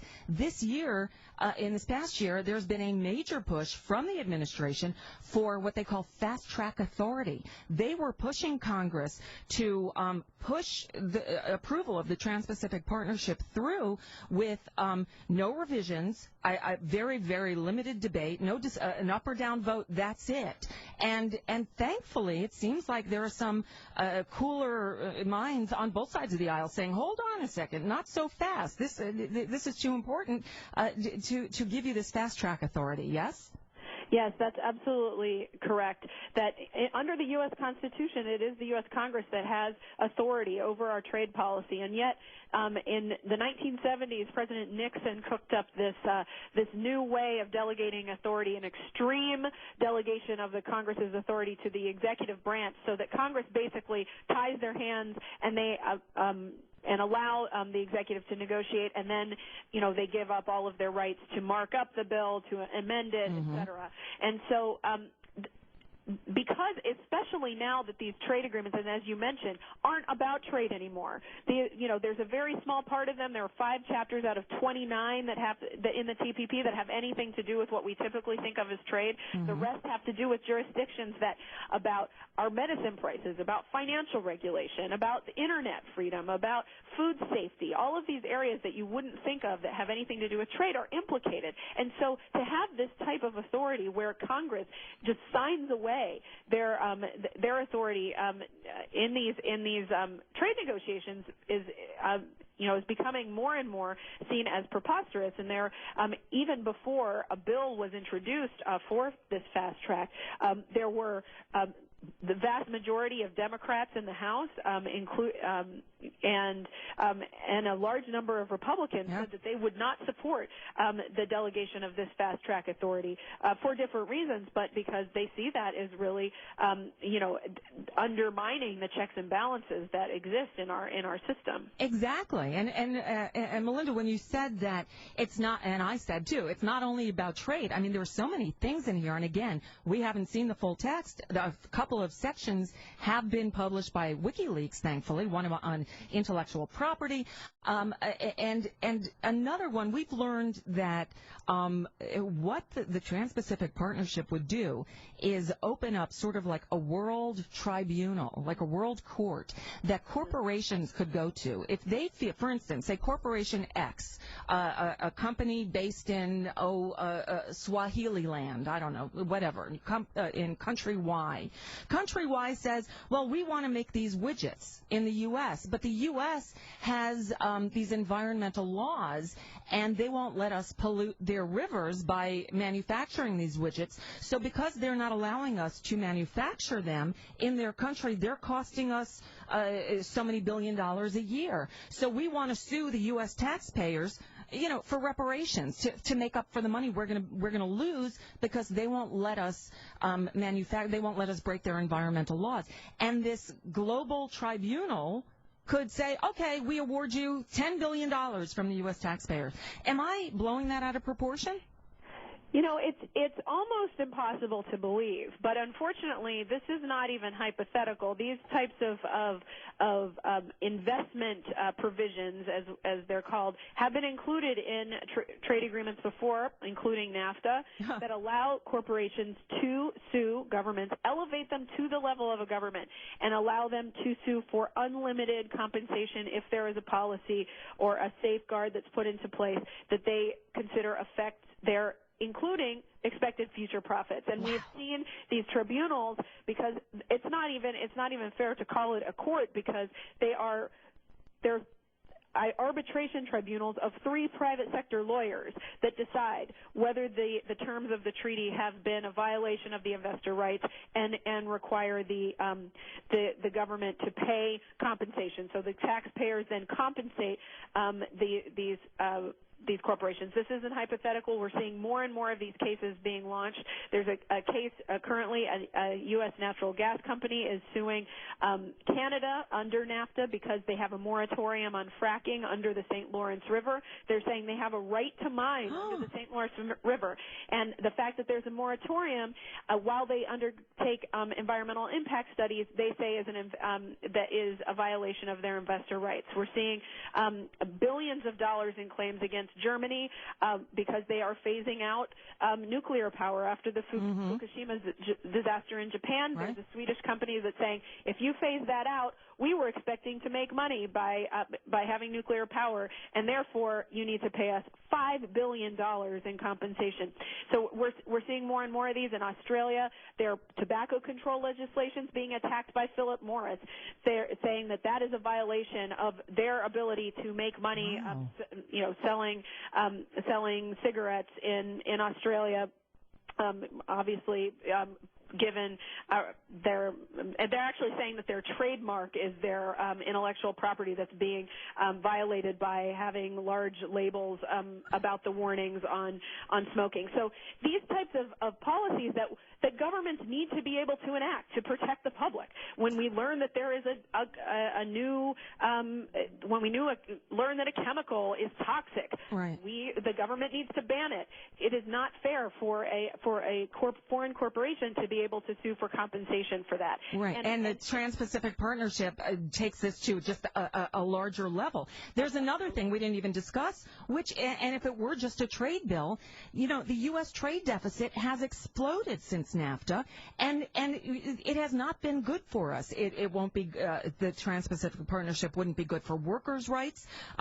There's no protection against outsourcing, which is something we need to get a handle on, and on and on. And here's the thing. Tomorrow, the U.S. Trade Representative, Michael Froman, is going before the Senate Finance Committee to make the case for the Trans-Pacific Partnership. Yes?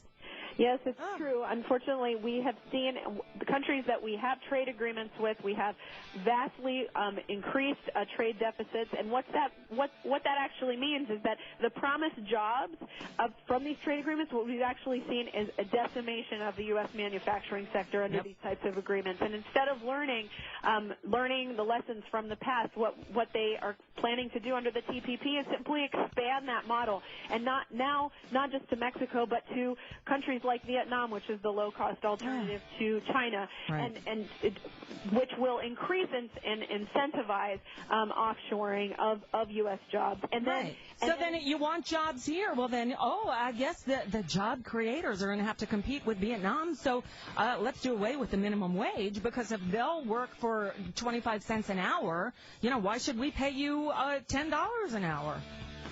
Exactly. Those are some of the many concerns around even just the trade part of this deal, and then you see all of the other corporate giveaways that are being given away through the back door, such as extending monopolies to pharmaceutical companies so that drug prices stay high, and sneaking in aspects of the Stop Online Piracy Act, like that will limit internet freedom that they weren't able to achieve through the domestic policy-making process.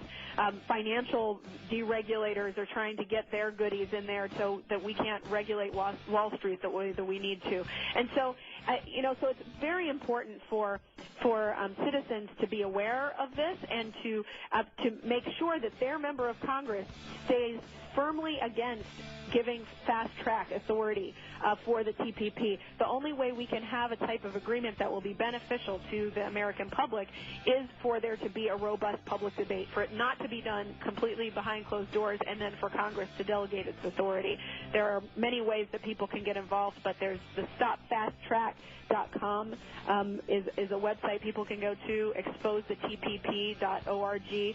There are ways people can get involved and make sure that their member of Congress takes a stand and make sure that any trade deal that is negotiated will actually benefit the U.S. public as opposed to just the largest corporation. Absolutely. Melinda St. Louis of Public Citizens Global Trade Watch, thank you so much. I really appreciate the update. All right, we got to run. Nicole for Randy. We'll be right back. Randi Rhodes. Cutting through the bull. This is the Randi Rhodes Show. Hi, Phoenix. Call me right now at 866-87-RANDY, 866-877-2634. Turn up your mind. Here. Now, back to Randi Rhodes. Well, Randi will be back on Monday, and she's got another 2 weeks. I imagine it will be some pretty amazing radio, as it usually is when Randi's on the air. I'm Nicole Sandler of RadioOrNot.com, always honored to be filling in for her, as I am this week. I want to reiterate something Melinda St. Louis just said, and look, you're not hearing about the Trans-Pacific Partnership in the mainstream media. You're just not. So the president last week was in Japan, right? And we heard about, his time with the robot, right? Oh, Obama, he bowed to a Japanese robot.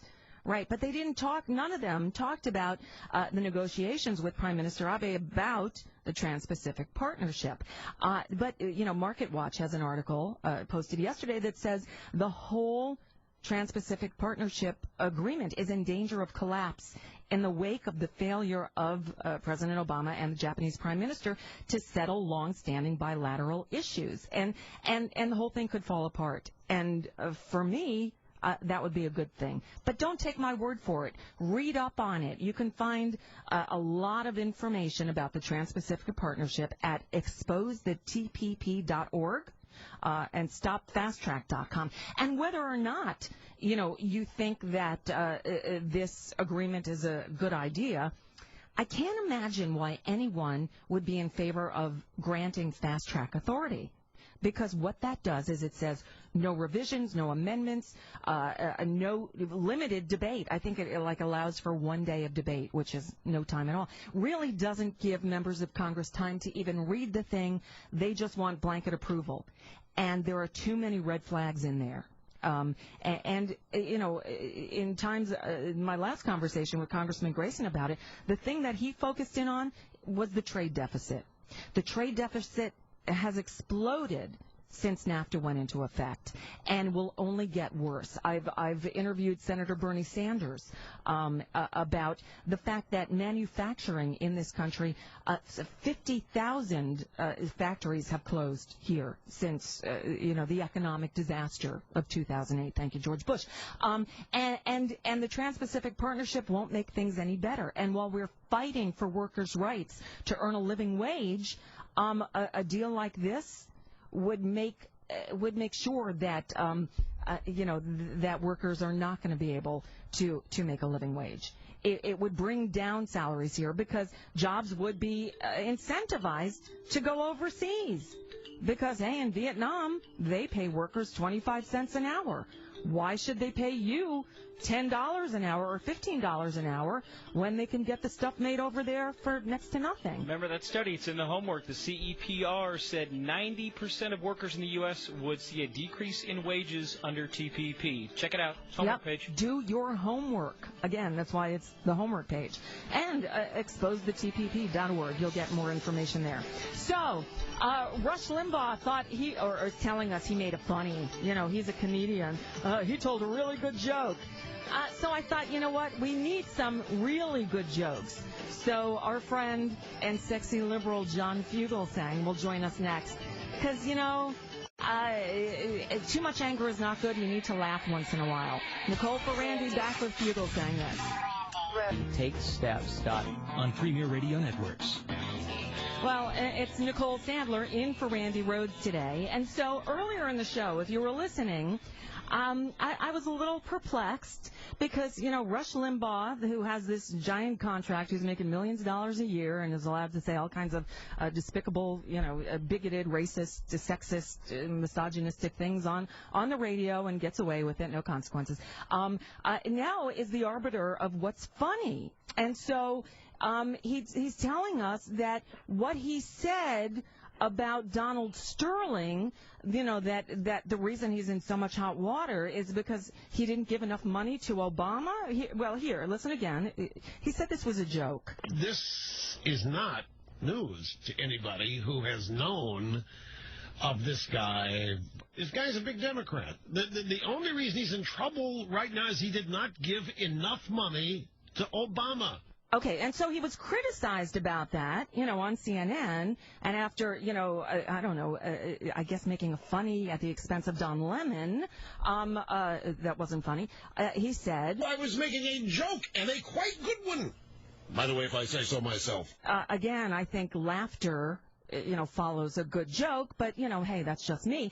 And then he said about those of us who didn't find it funny.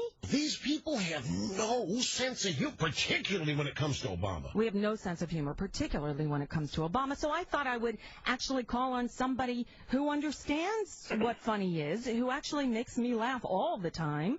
John Fugelsang. Hey, welcome to the Randi Rhodes Show. Yeah, well, thank you. It's a pleasure to be on with a liberal racist like you, Nicole, and to set you straight on Rush Limbaugh's completely non-racist ideas about black people, most of whom are racist because they voted for Obama. Of course. Right. Now, Rush wasn't being racist when he said Obama didn't have a birth certificate, or when he played Barack the Magic Negro, or when he said all composite pictures of criminals look like Jesse Jackson, or that time he told an African-American caller to take the bone out of their nose and call him back, or Rush wasn't being racist when he said the NAACP should have riot rehearsal and practice robbing liquor stores.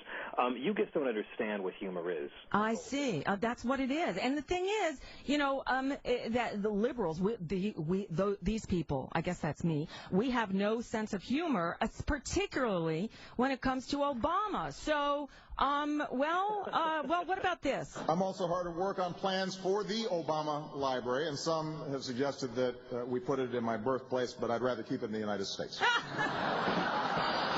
To me, that's Obama laughing at Obama, right?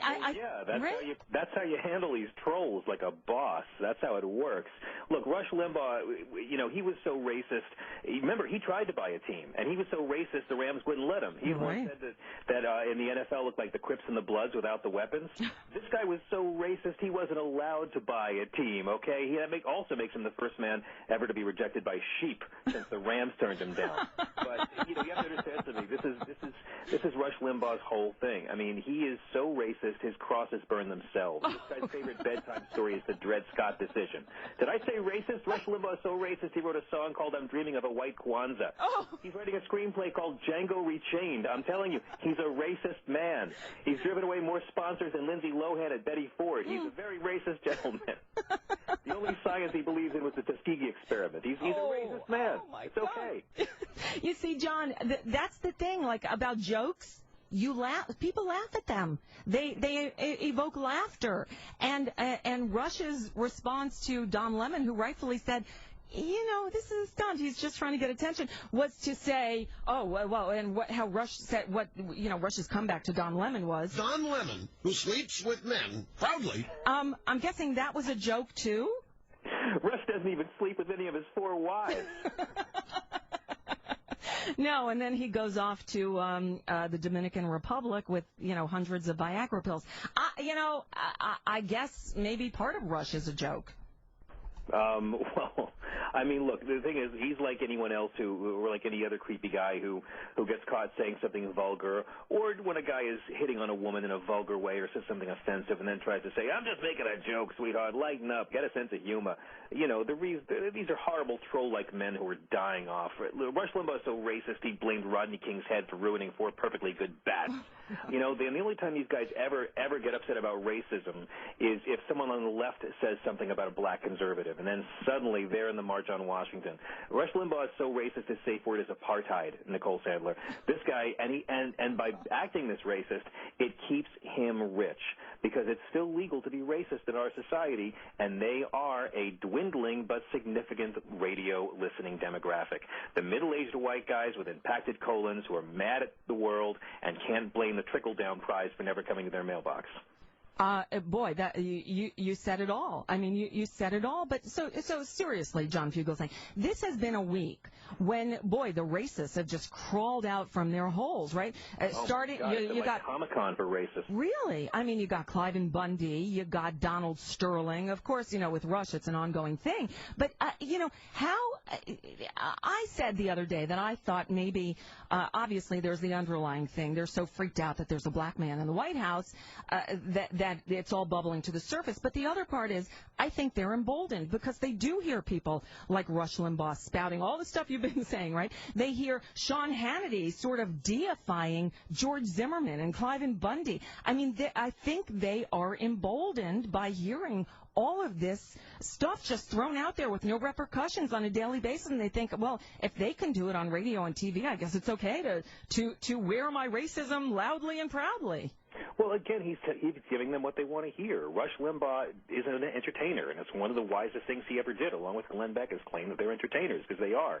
And you will never go broke telling people who've been wrong about everything since trickle-down economics, the people who were wrong about Clinton's budget bankrupting America, people who were wrong about Clinton's tax increases hurting the middle class, people who were wrong about impeaching Clinton, wrong about Bush's economic plan, wrong about Iraqis greeting us as liberators, wrong about WMDs, wrong about Sarah Palin's fitness for office, and wrong about a birth certificate, now telling you they're right about something else.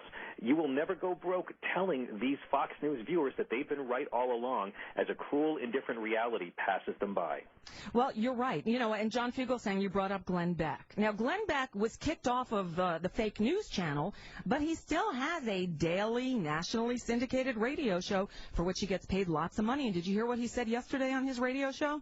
Which, in fairness, he was kicked off of Fox News for being a Jew hater, not for racist comments. But okay, well, bigotry, in any forum is still bigotry. But here's,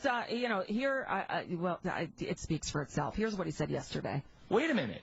This is the biggest, you're saying this is the civil rights issue of our day, and you were such a coward, you couldn't do it until Hollywood changed everybody's mind. Amazing. These people are disgusting. Oh, anyway, but I got to get back to our throuple. Yes. Oh, by the way, Hillary, the Arc of History also bonked Hillary on the head last year. I couldn't remember if the Arc of History had come along for her to say that she's for gay marriage. She is. That came out last year. Oh, okay. I forgot about that. But you got of course, she's in political and elected life. Yeah. So right. hang on a second. So what I heard you just say is Hillary came out last year? Because I didn't think that had been officially the Arc of History. The Arc of History. I'm telling you, I'm telling you, Hillary Clinton will be having sex with a woman on the White House desk if it becomes popular. She'll be just like, she'll be like, look, the arc of history wasn't ready for a president to be a lesbian and have sex on the desk. Really? How many groups did they offend with just that little minute-long clip? Well, look, it's like, you know, if you're a Republican and you want to hate Hillary Clinton, it's kind of hard when you consider how often she's voted with Republicans. So you got to go personal on her, and that's exactly what they did. Right. They can't talk about the fact that Hillary is actually a very moderate Democrat who is a Goldwater Republican as a teenager who actually has a real solid history of standing up and supporting corporate America and insurance company interests.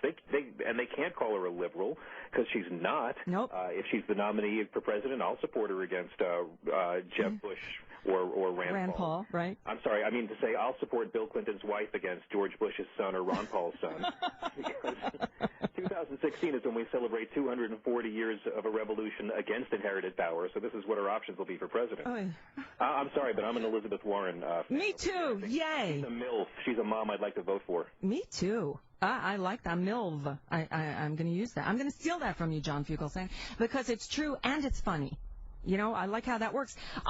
You know, Glenn Beck made a fair point. The joke he was actually making was that Hillary Clinton would do anything to get elected with voters. Right. And I get that. Hillary Clinton came out against Grand Theft Auto when she was running for president just to, you know, curry favor with parents around the country. Right. It was more like grandstanding Politico versus Grand Theft Auto. Right, but you know, the fact is Glenn Beck can't deliver a joke, and he's kind of vulgar when it comes to women anyway, so it comes out as misogynist, anti-gay, crap no matter what. Exactly. And you can talk about certain oral talents without sounding vulgar. Go figure. I'm talking about when John was here with the Sexy Liberal Tour.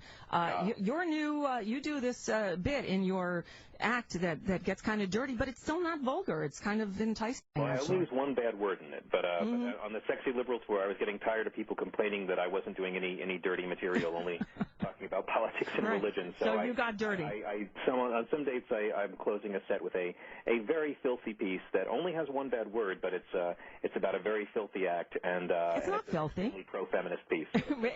but it is. In fact, you love women. That's it comes from a different point of view. But speaking of women who say stupid things, actually, you know, Sarah Palin is finally getting some pushback for something she said, and I promise you, I know this will assault your ears.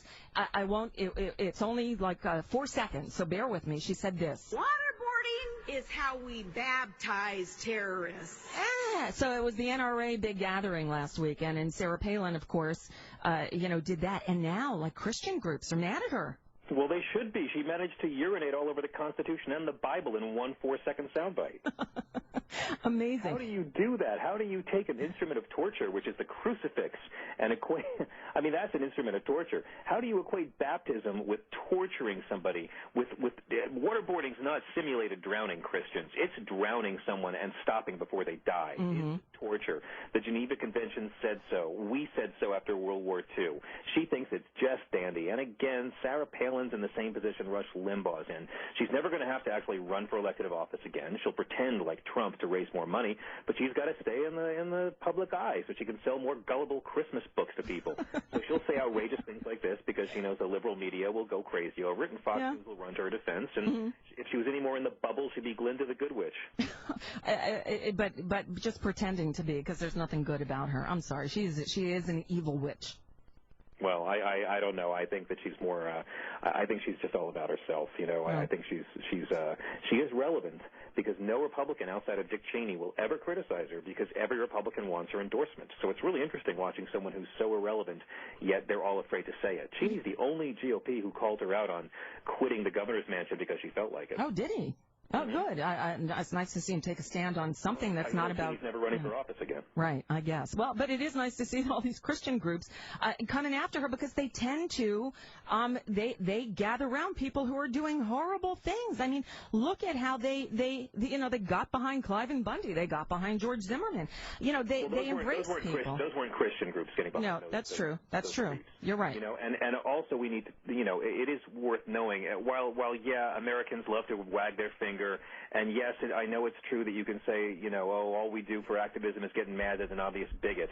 But you know what? Think about how far we've come. Think about how Cliven Bundy or Donald Sterling would not have gotten in trouble for these statements 40 years ago.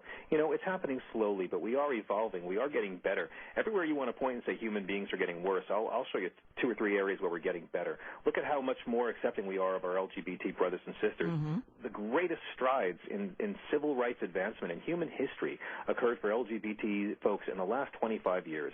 And Christians were a part of that.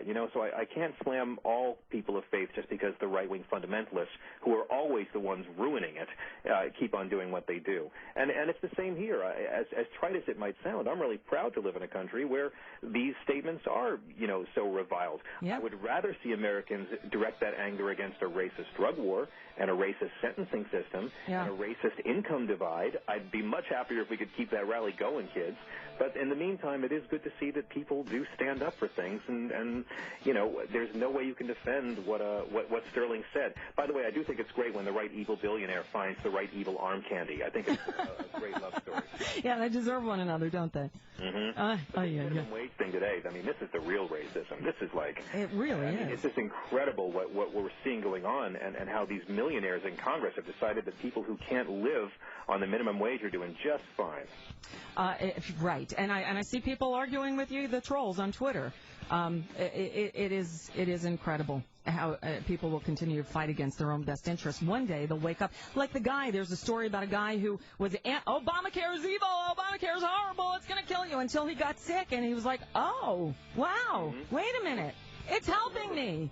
You're right, Nicole. We got to thank the Republican Party for ensuring that our tax dollars will keep on paying for more food stamps, since nobody can live on the U.S. minimum wage. Thanks, Republicans. Yeah, thanks, Republicans. John Fugelsang, any live shows coming up? Any more sexy liberal stops coming up? The Sexy Liberal Comedy Tour is coming to Pope Joy Hall in Albuquerque, not this Saturday, but next Saturday, May 10th. And then the first weekend in June, we're at the State Theater in Minneapolis. And we Chicago over the weekend, and cool. Looking forward to coming to a town near you. Well, cool. Randy's show is on in Albuquerque, as I call it, and Minneapolis. So there you go. John Fugelsang, you rock, honey. I will talk to you soon. Have a great one. You too. Bye. Thank you for making me laugh, because I needed some real jokes today. And, laughter is good medicine. All right. One more break. We'll come back. 2 more calls. We'll see Nicole for Randy. Don't go away. Randy. When a dust storm hits, pull aside, stay alive. Move to the right for siren. Randi Rhodes on Premier Radio Networks. Well, it's Nicole Sandler in for Randi Rhodes. Randy will be back on Monday. I'm speechless. We have a new cause. We have a cause. We need to let Shepard Smith out of the closet. Apparently, he's locked in the closet at Fox.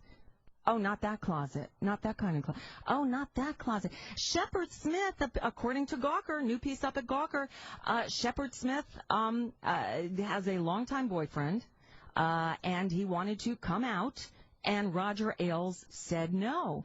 Apparently, Shep Smith said it's time. He told other Ailes and other colleagues it's time, and instead, according to Gawker, Ailes informed Smith that the network's famously conservative audience would not tolerate a gay news anchor. Ailes' answer was definite. Smith could not say he's gay. Oh, this is going to blow up. Oh, gee. What would Glenn Beck say? Shepard Smith is going to have sex with another man on the Fox anchor desk. Oh, my God! Yeah. To be continued. We need to start a campaign to let Shepard Smith out. Let him out. Let him out. Tomorrow, we've got a lot of stuff to talk about here. We'll deal with education and other issues and the latest on Shep Smith as well. By the way, it's going to be a double header tomorrow. I'm going to be doing my show as well, 10 to noon Eastern at radioornot.com. If you want to try to check it out, see how it all works, come on over. And then I'll be here in for Randy again tomorrow afternoon.